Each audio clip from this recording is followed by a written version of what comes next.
Who are you? Oh, wow. Peace and blessings, family. Peace and blessings. I know who this is. This is Brother Poel. Hi, how are you tonight? I am wonderful this morning, sister. How are you? I'm wonderful too. I need to be asleep, but I'm up. Oh wow, yeah. It's probably the coffee I've been drinking. I don't know. But anywho, how's things going on? Your neck of the woods is, your family, everybody's okay. I mean, ain't nothing going wrong. No, we wasn't caught up in the so-called madness which has taken place over this last week or so.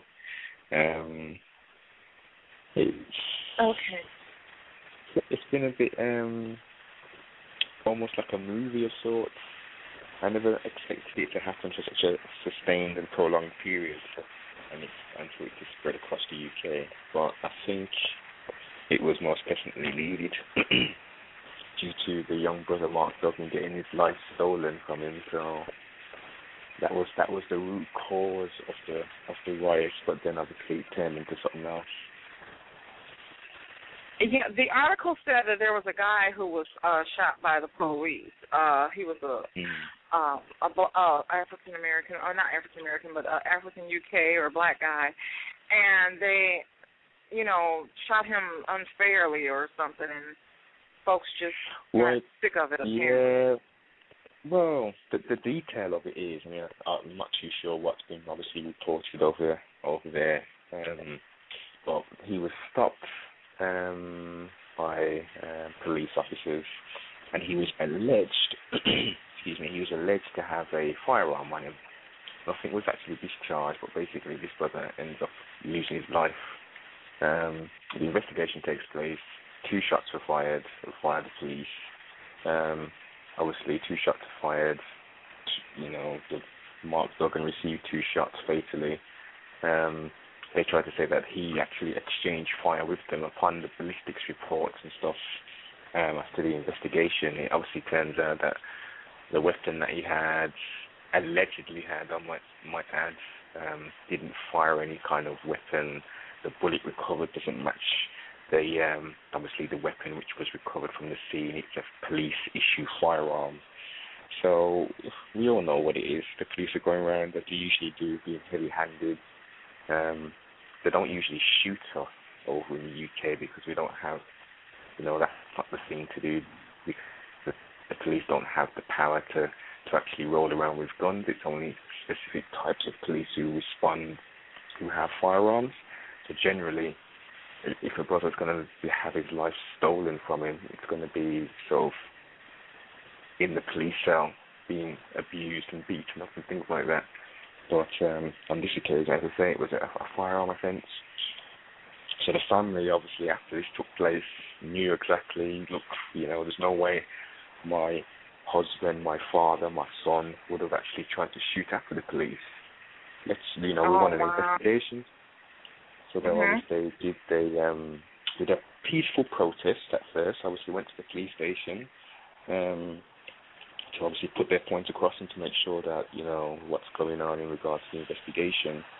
And it just switched from there. They beat up a young 16-year-old girl, the police did, and that's when it all kicked off, basically. Yeah, I saw that footage. I'm like, oh, my God, what is going on? So it actually did start as peaceful. Folks were just protesting, and then it just got haywire because of what the police's noncompliance, because from what I read and saw, it took them 2 days to actually come forward to the public to say what happened. Exactly. It took them it doesn't take it doesn't take that long to come to the public to say what happened. It took that long because some foul play had taken place, and they needed to have a strategy put in place on what to do next. Because, that's the only assumption. I don't think it's an assumption. It's valid to me. Definitely. If it look like a cat, it's a cat, damn it. Yep, indeed. So, from what I can see, obviously, how it was portrayed by the media over in there, and I've obviously spoken to a few people over in the US, and the way they're saying it was portrayed, it was like basically it was a bunch of black youths running around the place, mobbing, and that's the impression, and that's that's what the media wants to portray, but it wasn't, as I say, it wasn't about little black youths running around on the street, robbing and looting and burning up places. Yeah, that's probably how I like them, yeah. And when you see the footage on YouTube and stuff, you actually, take a look and see about 4 or 5 videos, and you'll see there's a huge diversity of people, mainly youngsters, obviously. But you don't just see black folks, you see all types of people who are robbing and looting. And in regards to setting fires, we all know that black people don't burn things up. So-called black people ain't going to go and try and burn up no one's property and something like that. They're either going to mash it up if there's a reason for it, or they're going to try and loot it. We don't historically burn up properties.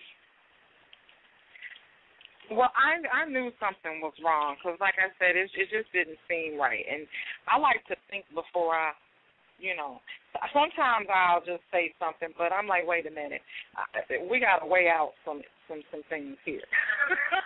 And this just don't sound right.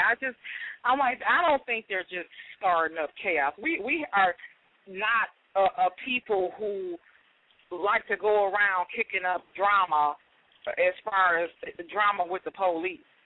That's the least thing we'll do. We might, in the past, or, it might not sound too productive, but sometimes, you might pick a fight with your family before you go out there and kick your neighbor's ass, so to speak. You might, mess with your brother.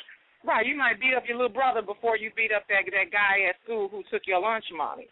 So, it's not a good thing, but, sometimes it happens. But it just didn't seem like our behavior. I said something had to have happened for these people. And I said, and they probably didn't even start it. It probably was started by a cockazoid. They're the ones who have the history of pitchforks and torches and going around crazy and acting like fools. When in history have you seen black people do that shit? Other than if it was something political and unfair and unjust really occurring. You know what I mean? And more than likely, like I said, it was probably started by Caucasians. Of course. I hate to, you know what I mean? Come on, man. That just don't make no sense. Tracy, truth is always truth, and you're only obviously displaying and saying what you feel is the truth. And as you've highlighted, we don't do those type of things. We're not into that. But we've got another section of people who are known for being arsonists, who are known for being wicked and weak. So it is what it is. But then again, the media, I don't know if you got the same thing over in America, but they was calling, the main words they were using was thuggery, was criminals. But if you rewind 6 months ago, do you remember when the students were rioting over the university fees? Do you recall that? No. Where was that again? What happened? That was directly in London, and basically they all started to riot because of them putting up the fees for university students, university fees. So they basically went on a rampage. Now, these are middle-class Caucasoids, yeah? And they're running around London. I remember. They're mashing up the place. I remember a month ago with that Sweden guy or that Norway guy who killed 91 kids. See, that's their behavior. We don't act like that. So, anyway, go ahead. I apologize. Yeah, so that's exactly what they've been doing. They've tried to make out like it's something that it's not. But you've got to peel back the layers and really open up your eyes to see what it is. As I say, they was calling those rioters teenagers. They wasn't calling them feral youth or yabos or criminals or thugs or anything like that. They was just saying these people have had enough because their rich parents are screwing because they have to pay more tuition fees. So they went out and mashed up the place, and nothing was said. These people now, as a result of the riots and looting, the families, some of the families who were involved are going to be evicted from their homes. But you guys, they're going to be evicted because their children or child was involved in so-called disturbances or looting. There's people being sentenced for 6 months for a bottle of water. So, like, in regards to providing justice and carrying out justice, they're going on very heavy-handedly. So, obviously, anyone who's original, who's melanated, generally, you're going to get some tough sentences, unfortunately, if they try and catch you. Okay. So rather being, obviously, upright and, using the letter of the law correctly, they're just basically targeting the disadvantaged, the disenfranchised, the poor young youth in inner city areas, and they're really clamping down hard on them, giving them really tough sentences, rather than trying to look at the root problem, because it has been highlighted. There's been a number of people, black and white, Caucasoids, who have been bringing out truth in regards to what's happening, but they're not looking at solutions. They're really not looking at solutions, the bigger picture in regards to government. They're just paying lip service, talking about the damage to property and business owners. But again, a week ago, a young brother got his life stolen, and that's what it's about. It's not about property. It's not about people looting. It's the fact that police officers in 2011 can go anywhere in this world and kill someone, regardless of their colour. They can do that without any kind of recourse. Right. That's what I was saying. I was like, this man's life was taken, not a whatever, a microwave from a store or a building that can be replaced. We don't want to see our material things leave, but they can be replaced. That's the thing. And they can be replaced even better, especially with your insurance policy. Not making, light of a serious situation, but this man's life was taken. You can't get life back. You can't cash in your insurance policy and they, cash your check and he pops up at the door. You know what I'm saying? Crap. Yeah, they don't have no value for life when it comes to other folks. They like to try to pull wool over your eyes and always act like, nonchalant about shit. But let that have been twisted. Well, let that story have been them, one of us or a couple of us shooting one of them. I mean, all hell would break loose. Mm-hmm. So, of course. I mean, just like they do, they're criminals. I was, thinking about this not too long ago. I'm like, they're serial killers and criminals get to go free. Or not free, but they don't chain them, they don't put them in restriction. Like, for instance, that Norway guy that I was talking about, when they're showing this man and what he's done, he's still alive, he has been arrested. Nobody's showing his mug shot. They're showing his modeling pictures like he is a normal human being. A normal human being does not kill 91 people. A normal human being does not make bombs out of fertilizer in his backyard or kitchen or wherever he did it.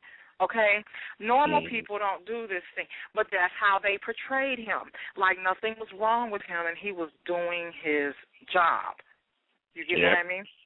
Normal. He was doing what he was supposed to do, kill 91 people. And then I found out later that most of the people that he killed, not only sad that they were children, okay, the bad part is that they were children, but they were also mostly non-white people. Mm-hmm. But they didn't exercise, or they didn't put that all in the newspaper, and you know what I'm saying.